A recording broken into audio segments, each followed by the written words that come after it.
Motor TV'nin İstanbul Şubesi'nden herkese merhaba. Bugünkü videomuzun konuğu Mondial Drift L ve Ben değilim. Mondial Drift L ve Ömer Sabri. Merhaba karşı. Merhaba Ömerciğim, hoş geldin. Hiç konuşmuyormuşuz gibi. Evet. Bugün esas kullanıcı deneyimlerini almak istediğimiz için Ömer Sabri'ye bir takım sorularımız var. Bu soruları yönelteceğiz, cevaplarını alacağız. Öncelikle bu motosiklet Türkiye'de çok tutulan bir motor. Evet. Değil mi? Mondial Drift L. Evet. Bayağı tutuluyor. Zannediyorum fiyatı ve performans, yani fiyat performans ilişkisi iyi olduğu için bu kadar çok tutulduğunu düşünüyorum. Şu anki güncel fiyatını sana sorarak başlamak istiyorum. Haberin var mı? Baktın mı? Haberim yok ama tahminim 72 bin lira diye hatırlıyorum. 72 bin. Evet, en son gördüğümde. Ben bu sabah baktım. 72.034 lira mı 35 lira mı neydi? Tamam, tutmuş. Evet, aynen öyle tutturdun. 72.000 TL fiyata bize neler vaat ediyor? Şimdi bunlara biraz bakalım. Ondan sonra da Ömer Sabri'nin kullanıcı deneyimlerini alalım. Evet Ömer Sabri, ilk sorumla başlamak istiyorum. Bu motosiklet senin ilk motosikletin mi? Evet, ilk motor. Motosiklet Aynen. kullanmaya bununla başladın. Bununla başladım ve çok güzel deneyimler kazandım. Peki neden bu motoru tercih ettiğini sorabilir miyim? Çok uygundu. Kuzenimden aldım.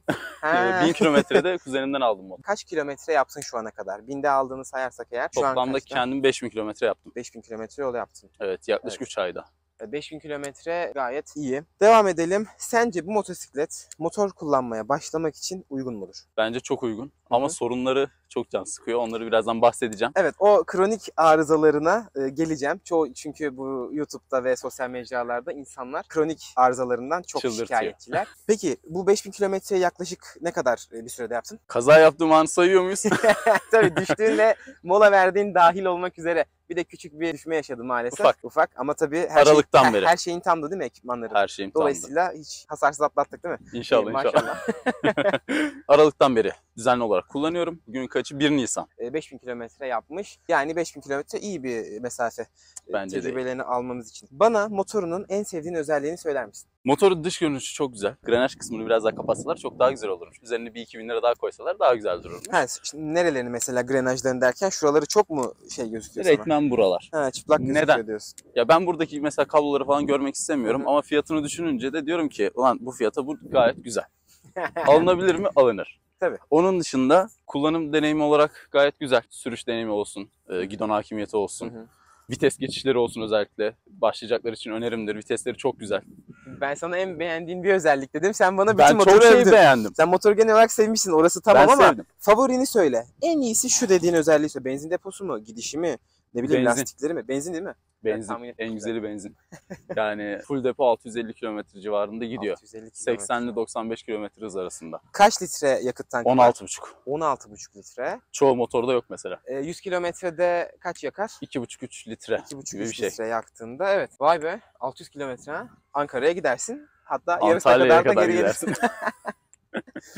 İyi, bayağı iyi ya. Tamam, o zaman şimdi en sevmediğin özelliği sormak istiyorum. Çok fazla kronik sorunu var. Deposunu sormuşken bir de şunu sorayım. Kaç litreye fulleniyor şu an? Benzin 42 lira şu anda. Dün baktım Evet. 726 lira herhalde. 726 liraya. Evet. Vay be. Yani içeride öderken görsen araba sanarsın. Daha geçen gün aldım mesela. Evet. Bir dişi kalmıştı. Hı hı. Ne kadardı? 600 liraya fullledim. Pahalı. Ama Pahalı. o kadar yola yani. Hani sen yakıtına bakacaksın dolayısıyla 2,5 litre 3 litre yakıyor diyorsun. Şöyle bir şey var. Bedava. Hep 95 ile 105 arasında giderseniz biraz yakıyor.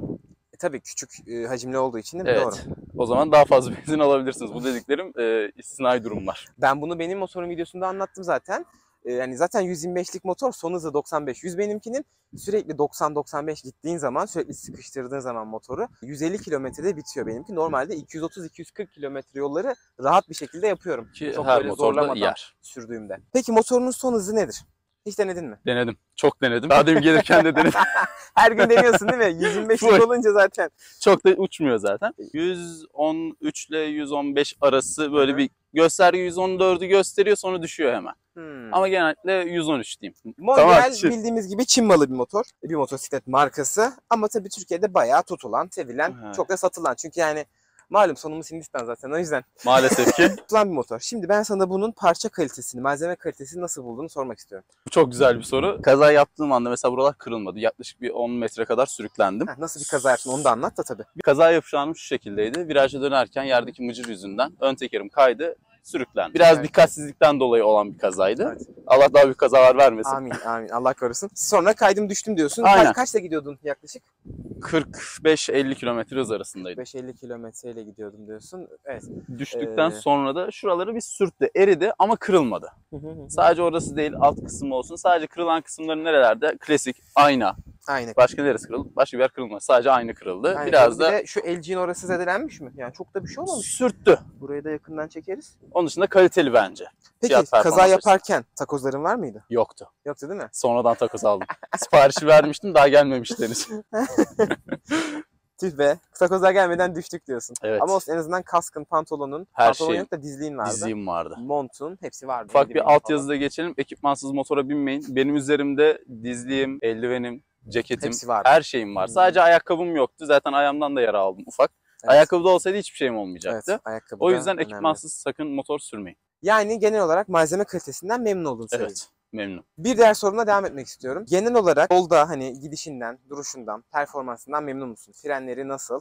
Böcek gibi, sağa sola böyle sinek gibi vız diye gidiyor. Sadece fren kalitesinde tekerleri değiştirirseniz daha iyi olur. Yoksa kayıyor. Kaliperlerinin veya hani şeylerin markası, modeli var mıdır? Genelde böyle motorlarda Direktmen olmaz fabrikanın zaten. üzerinde ne geldiyse o. Sen bir değişiklik yapmadın frenlerde. Hiçbir şey yapmadım. Peki ABS'si var mı? Yok. Yok. ABS yok. Bir CBS diye bir şey var sanki ya. Evet, CBS'si var da var gibi. Var gibi. Şimdi CBS dediğin şey zaten kombine fren sistemi diye biliyorum ben. Kombine fren sistemine öyle bir isim vermişler, artık açılımını bilmiyorum. Onu da şuraya koyalım. CBS dediğin şey işte ön freni sıktığında kendisi belli bir oranda arka freni de sıkmış oluyor. Bu şekilde kombine fren yaparak Teşekkür ederim. Çok daha güzel. hani güzel bir frenleme sağlıyor diye biliyorum. Lastikler üzerine gelen lastikler hala. Dolayısıyla Çin malı Evet. ve naylon mu bunlar Naylon. nedir? Değil mi? Üzerinde de yazıyor zaten. Naylon, evet, yazıyor. Orayı da yakın çekelim. Naylon yazıyor gerçekten. Benim de yine kendi motorumu anlatırken söylemiştim. Naylon lastikler üstünde gelen her zaman çok kötüler yani böyle ucuz motorlarda. Ben de zamanında Yapacak bir şey yok. lastikten dolayı bir düşme yaşamıştım. Traction control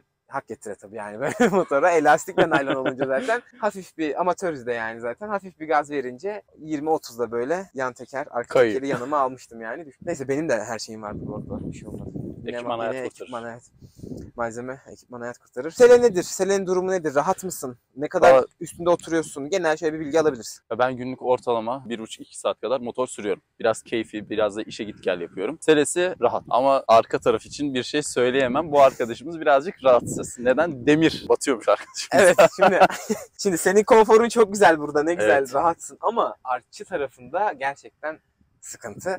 Ama tabii bu motordan kaynaklı bir şey değil. Bu Ömer'den kaynaklı bir şey. Gerçi Ömer'den de değil. Almadan önce vardı değil mi bu zaten üstünde? Yok, bunu ben Ha, taktırdım. sen mi taktın? Benden Tamam, kaynaklı. direkt sorun sendenmiş. Evet, benden. Bunu öyle bir taktırmış ki buraya. Şuralar oturunca çok batıyor. Ya şimdi kimde bu kadar şey var? O Ömerciğim yani. Tabii ki de batıyor yani. O yüzden Bakayım, ben valla çanta yoktu. 23 santim falan. Az bir şey arkana bindim. Şuraya oturdum. Yani buraya sığmadım ki. Batıyor yani. Hiç hoş değil. Onun dışında dediğim gibi uzun yol yapacaksanız biraz rahatsız edebilir. Beliniz ağrıyabilir. Uzun dediğin ne kadar? 1,5-2 saat. 1,5-2 saat.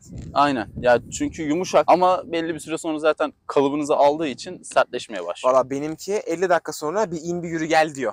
O yüzden ona göre çok daha iyi yani. Yolda bir in kalk yap bir şey olmaz. Sen zaten ışıklarda ayaklarını koyunca şey yapıyorsundur değil mi? Ona Maalesef. gelmişken şimdi sele yüksekliğinden bahsedelim. Sele yüksekliği kaç santim biliyor musun? Onu bilmiyorum. Bilmiyorsun. Onu da yazalım. Benim boyum 1,93 ya da 1,94. Tabii haliyle bu bana çok küçük kalıyor. Kilom da ortalama 100 ya da 105 civarında.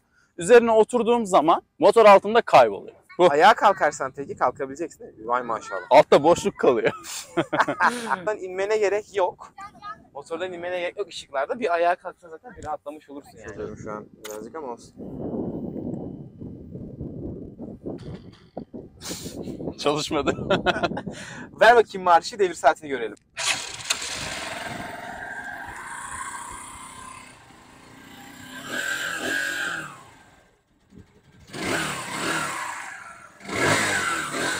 Gösteren.